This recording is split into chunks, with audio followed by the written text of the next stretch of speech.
Hello नमस्कार, आप सबका मेरे इस चैनल पर एक बार फिर से स्वागत है। तो आज हम जानेंगे अगले 5 से लेकर अगले 15 दिनों का पूरा मौसम के बारे में।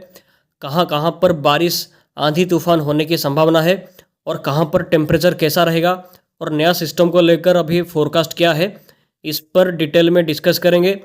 तो अभी इस वीडियो को एक लाइक करें और मेरे चैनल को भी सब्सक्राइब करें ऐसे ही लगातार इन्फॉर्मेशन पाने के लिए। तो आज 9 मई है और ये आज का सैटेलाइट मैप है। तो अभी अफ़गानिस्तान के ऊपर एक स्ट्रॉन्ग पश्चिमी विक्षोभ को देखा जा सकता है, जो कि उत्तरी पाकिस्तान और उत्तर पश्चिमी भारत को इम्पैक्ट करना स्टार्ट करेगा कल से ही। और असम और बांग्लादेश के ऊपर 2 साइक्लोनिक सर्कुलेशन अभी बना हुआ है और एक साइक्लोनिक सर्कुलेशन अभी तमिलनाडु के ऊपर भी दिखाई दे रही है। तो ये सब सिस्टम्स की वजह से बारिश में और भी इंक्रीज करने की संभावना है। पूर्वी भारत, उत्तर पूर्वी भारत के साथ उत्तर भारत और दक्षिणी भारत के साथ बांग्लादेश के इलाकों में।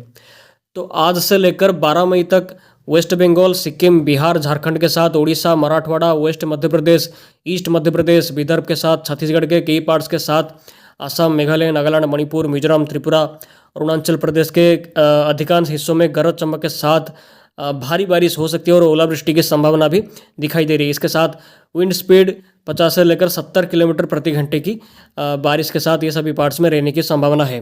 और इसके साथ Tamil Nadu, Puducherry, Karaikal, coastal Andhra Pradesh, Yanam, Rayalaseema, Telangana, north interior Karnataka के साथ coastal Karnataka, south interior Karnataka, Kerala, माहे के अधिकांश पार्ट्स में आइसोलेटेड हेवी रेनफॉल के साथ थंडरस्टॉर्म लाइटनिंग के साथ आंधी चल सकता है आज से लेकर 12 मई तक। तो नया पश्चिमी विक्षोभ का प्रभाव से कल से ही उत्तर भारत और उत्तर पाकिस्तान के राज्यों में बारिश इंक्रीज करेगा।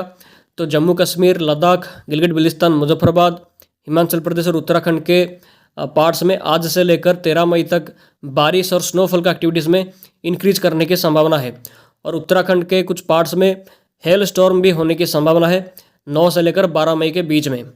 और इसके साथ हरियाणा, चंडीगढ़, पंजाब, राजस्थान, उत्तर प्रदेश के कुछ पार्ट्स में थंडरस्टॉर्म लाइटनिंग के साथ धूल भरी आंधी भी चल सकता है 10 से लेकर 12 मई तक। और इसके साथ पश्चिमी उत्तर प्रदेश, पूर्वी उत्तर प्रदेश, हरियाणा, पश्चिमी राजस्थान, पूर्वी राजस्थान के कई पार्ट्स में धूल भरी आंधी के साथ बारिश के होने की संभावना है 10 मई से लेकर 12 मई तक। इसको छोड़ के भारत के बाकी के पार्ट्स में मौसम साफ रहेगा। सो अभी टेम्परेचर के बारे में डिस्कस करेंगे। तो अभी भारत के मैक्सिमम राज्यों में टेम्परेचर 40 डिग्री से अधिक रिकॉर्ड हो रहा है, बट पूर्वी राजस्थान और पश्चिमी राजस्थान के कई पार्ट्स में टेम्परेचर अभी 46 से लेकर 48 डिग्री के बीच में रिकॉर्ड हो रहा है। और मध्य प्रदेश के साथ interior parts of Gujarat, north Madhya Maharashtra, इसके साथ पंजाब, साउथ हरियाणा के साथ interior Tamil Nadu, north interior Karnataka के साथ मराठवाड़ा और विदर्भ के कई पार्ट्स में टेम्परेचर 40 से लेकर 43 डिग्री के बीच में रिकॉर्ड हो रहा है। और बाकी के पार्ट्स में टेम्परेचर भी 40 डिग्री से नीचे है। तो हीट वेव की कंडीशन जारी रहेगा पूर्वी राजस्थान और पश्चिमी राजस्थान के पार्ट्स में 10 मई तक। बट 10 मई के बाद जो पश्चिमी विक्षोभ आएगा उसकी वजह से राजस्थान में टेम्परेचर में कमी आना स्टार्ट करेगा 10 मई के बाद। बट गुजरात के पार्ट्स में गर्म वेदर कंडीशन जारी रहेगा नेक्स्ट 5 डेज तक। और केरला और माहे में 10 मई तक हॉट वेदर कंडीशन जारी रहेगा। तो यहाँ पर हमने टेम्परेचर के बारे में डिटेल में डिस्कस कर लिया है। तो अब चलिए ECMWF मॉडल का अगले 10 दिनों का और GFS मॉडल का अगले 15 दिनों का रेनफॉल के फोरकास्ट के ऊपर डिस्कस करते हैं। तो ये ECMWF मॉडल का नेक्स्ट 5 डेज का रेनफॉल का मैप है। मीन आज से लेकर 14 मई तक का ये टोटल रेनफॉल का मैप है। तो हम देख सकते हैं कि पश्चिमी विक्षोभ का प्रभाव से रेनफॉल इंक्रीज करेगा जम्मू कश्मीर, लद्दाख, गिलगित बिल्तिस्तान, मुजफ्फराबाद, हिमाचल प्रदेश और उत्तराखंड के साथ नॉर्थ पाकिस्तान के पार्ट्स में इस टाइम के बीच में रेनफॉल यहाँ पर इंक्रीज करेगा।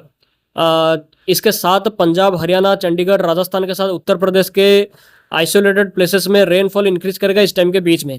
बट गुजरात में मौसम साफ रहेगा, लेकिन उड़ीसा, वेस्ट बंगाल, आंध्र प्रदेश, झारखंड, बिहार, असम, मेघालय, नागालैंड, मणिपुर, मिजोरम, त्रिपुरा, अरुणाचल प्रदेश और सिक्किम के साथ बांग्लादेश और तमिलनाडु, पुडुचेरी, कराईकाल, कोस्टल कर्नाटका, रायलसीमा, तेलंगाना और मध्य महाराष्ट्र के हिस्सों में रेनफॉल के साथ आंधी तूफान का एक्टिविटीज में इंक्रीजमेंट करने की संभावना यहाँ पर दिखाई दे रही है, जिससे इन सभी पार्ट्स में टेम्परेचर कम रहेगा। और ये अगले 10 दिनों का टोटल रेनफॉल का मैप है, यानी कि आज से लेकर 18 मई तक का ये रेनफॉल का मैप है। तो इस टाइम भी मोस्टली सेम ही सिचुएशन रहेगा। पूर्वी भारत और उत्तर पूर्वी भारत के साथ बांग्लादेश के पार्ट्स में बारिश का एक्टिविटीज काल बैसाखी का प्रभाव जारी रहेगा। और 18 मई के बाद एक और पश्चिमी विक्षोभ आने की वजह से उत्तर पश्चिमी भारत में 19 मई के बाद फिर से बारिश की एक्टिविटीज में इंक्रीजमेंट कर सकता है। बट इस टाइम पे सबसे ज़्यादा बारिश दक्षिणी भारत के राज्यों में होने की संभावना दिखाई दे रही है। पूरे तमिलनाडु, पुडुचेरी, कराईकाल, केरला, रायलसीमा, कर्नाटका के कोस्टल पार्ट्स में व्यापक हिस्सों में बारिश में इंक्रीज करने की संभावना है और भारी बारिश का प्रभाव कर्नाटका, केरला, तमिलनाडु के पार्ट्स में होने की संभावना दिखाई दे रही है 13 मई के बाद से, क्योंकि एक लो प्रेशर का फॉर्मेशन करेगा दक्षिणी तमिलनाडु और एडजॉइनिंग श्रीलंका के ऊपर 16 मई के आसपास, जिससे रेनफॉल इंक्रीज करेगा। बट जो लो प्रेशर का फॉर्मेशन करेगा उसका ट्रैक और इंटेंसिटी के बारे में अभी कोई क्लियर नहीं है, बट मेरा नज़र लगातार बना हुआ है। मैं आगे इन्फॉर्मेशन लगातार देता रहूँगा। तो यहाँ पर हमने अगले 10 दिनों का टोटल रेनफॉल के बारे में डिस्कस कर लिया है। तब चलिए जीएफएस मॉडल का अगले 15 दिनों का रेनफॉल पर डिस्कस करते हैं। तो ये जीएफएस का अगले 15 दिनों का रेनफॉल का मैप है। यहाँ पर हम देखेंगे आज से लेकर पूरे 24 मई के बीच में भारत में कहाँ कहाँ पर कैसा बारिश होगा और साइक्लोन को लेकर मॉडल अभी क्या संकेत कर रहा है इसके बारे में डिस्कस करेंगे।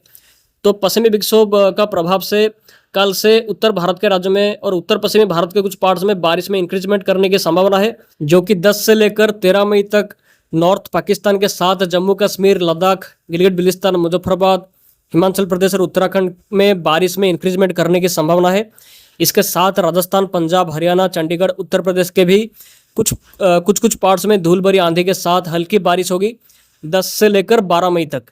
और इसके साथ पूर्वी भारत और उत्तर पूर्वी भारत के जैसे कि उत्तर प्रदेश, बिहार, झारखंड, वेस्ट बंगाल, ओडिशा, छत्तीसगढ़, आंध्र प्रदेश, इसके साथ असम, मेघालय, नागालैंड, मणिपुर, मिजोरम, त्रिपुरा, अरुणाचल प्रदेश, सिक्किम और बांग्लादेश के बहुत बड़े पार्ट्स में काल बैसाखी का प्रभाव लगातार जारी रहेगा।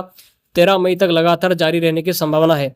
और तमिलनाडु, पुडुचेरी, कराईकाल, केरला, रायलसीमा, कर्नाटका, मध्य महाराष्ट्र, मध्य प्रदेश के कुछ पार्ट्स के साथ विदर्भ, तेलंगाना के कुछ पार्ट्स में 13 मई तक लगातार थंडरस्टॉर्म लाइटनिंग के साथ बारिश का एक्टिविटीज जारी रहने की संभावना दिखाई दे रही है। बट 13 मई के बाद भारत के अधिकांश हिस्सों में बारिश में कमी आना स्टार्ट करेगा।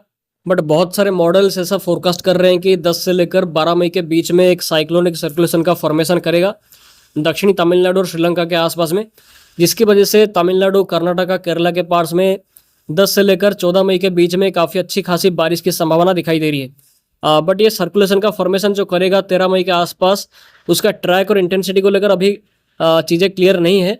बहुत सारे मॉडल्स इसके ट्रैक और इंटेंसिटी को लेकर काफ़ी अलग अलग फोरकास्ट कर रहे हैं। बट जीएफएस मॉडल ऐसा फोरकास्ट कर रहा है कि 13 मई के बाद जब सिस्टम का फॉर्मेशन करेगा तो ये 16 मई के आसपास बंगाल की खाड़ी में एंटर करके वहाँ पे इंटेंसिफाई कर सकता है। हालांकि इसके ट्रैक और इंटेंसिटी को लेकर अभी क्लियर नहीं है, बट फिर भी मेरा नज़र लगातार बना हुआ है। और इसके साथ 18 मई के बाद से एक और पश्चिमी विक्षोभ आने की वजह से फिर से उत्तर भारत के राज्यों में 18 मई के बाद बारिश में इंक्रीजमेंट कर सकता है। और उत्तर पूर्वी भारत के साथ बांग्लादेश के बहुत बड़े पार्ट्स में लगातार बारिश का एक्टिविटीज़ ऐसे ही जारी रहेगा अगले 15 दिनों तक। और नया सिस्टम को लेकर अभी मॉडल्स जो फोरकास्ट कर रहे हैं उसके बारे में अभी कोई चीज़ें साफ नहीं हुआ है, बट सिस्टम का फॉर्मेशन जरूर करेगा 17 मई के बाद। सो 15 से लेकर 21 मई के बीच में बे ऑफ बंगाल में साइक्लोनिक एक्टिविटीज़ होने की संभावना है और साथ ही अरेबियन सी में भी हलचल इंक्रीज करेगा 18 मई के बाद। तो मेरा नज़र लगातार बना हुआ है। मैं आगे ऐसे ही इन्फॉर्मेशन लगातार देता रहूँगा, तो मेरे साथ बने रहें साइक्लोन के बारे में हर खबर सबसे पहले पाने के लिए। तो आज के इस वीडियो पे हमने टेम्परेचर के साथ जीएफएस मॉडल का अगले 15 दिनों का रेनफॉल के बारे में भी बात किया और साइक्लोन के बारे में भी यहाँ पे बात किया गया है। तो ऐसे लगातार जानकारी आपको मेरे चैनल पर लगातार मिलता रहता है। तो ऐसे लगातार खबर पाने के लिए मेरे चैनल को अभी सब्सक्राइब करें और वीडियो को लाइक और शेयर भी करें। तो आज के इस वीडियो पे इतना ही, फिर मिलते हैं अगले वीडियो में। आप सभी का बहुत बहुत धन्यवाद वीडियो में आखिर तक बने रहने के लिए। आप सभी का दिन शुभ हो।